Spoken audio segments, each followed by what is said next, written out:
আমরা কেন বিশ্বকাপ ক্রিকেট খেলতে গেলাম না, এই বিষয়গুলো যাচাই বাছাই করে পরবর্তীতে ইনশাল্লাহ পদক্ষেপ নেওয়া হবে। আমরা কিছুদিন আগে দেখেছি যে বিশ্বকাপ ক্রিকেট হয়েছে, বাট আমাদের ক্রীড়া কূটনীতির অভাবে আমরা সেই বিশ্বকাপে খেলতে যেতে পারি।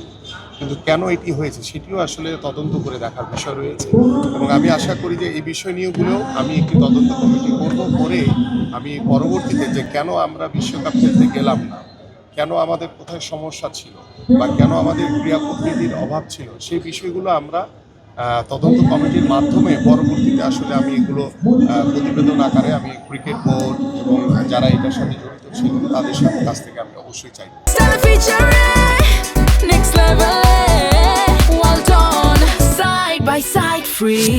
অলরেডি আমাদের যে কোয়াবের মিথুনের নেতৃত্বে একটি ওদের ক্রিকেটের একটি টিম আমার কাছে এসেছিল। আমি কথা বলেছি, ওদের কথাগুলো শুনেছি, তবে আমি বলেছি, আশ্বস্ত করেছি যে পরবর্তীতে আমরা এই বিষয়গুলো, যেহেতু আমাদের একটি রমজান মাস চলমান রয়েছে, আমরা ঈদের পরে আমরা কেন বিশ্বকাপ ক্রিকেট খেলতে গেলাম না, এই বিষয়গুলো যাচাই বাছাই করে পরবর্তীতে ইনশাল্লাহ পদক্ষেপ নেওয়া হবে। প্রথমে কিন্তু আপনাদেরকে একই কথা বলেছি যে সাকিবের যে বিষয়টি সেটি রাষ্ট্রীয় একটি সিদ্ধান্ত, এবং তার যে মামলাগুলো রয়েছে সে তার ব্যক্তিগতভাবে সে মামলাগুলো ফেস করে যদি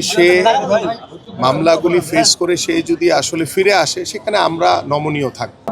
আমার কাছে মনে হয় যে যেহেতু অভিযোগটি নির্বাচনের আগেই আমি নিজেও এটা সম্পর্কে বলেছি যে যেভাবে বিগত সরকারের সময় সরাসরি হস্তক্ষেপ করা হয়েছে ক্রিকেট বোর্ডের উপরে, এবং এটি আপনারা সকলেই জানেন, এগুলো নতুন করে আসলে বলার কিছু নেই।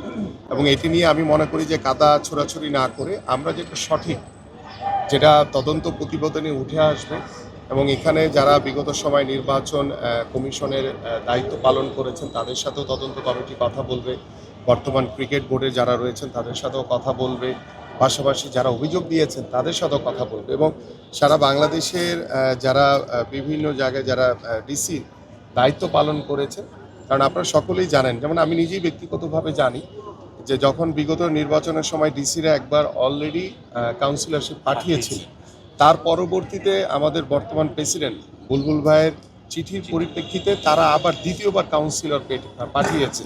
সো এটা তো একদম দৃশ্যমান সত্য কথা। সো এটি নিয়ে যদি এখন মানে সেই বিগত স্বৈরাচারের মতো যদি কথা বলে যে আমরা যেটি করেছি সঠিক করেছি, সেটি আসলে সমুচীন হবে না।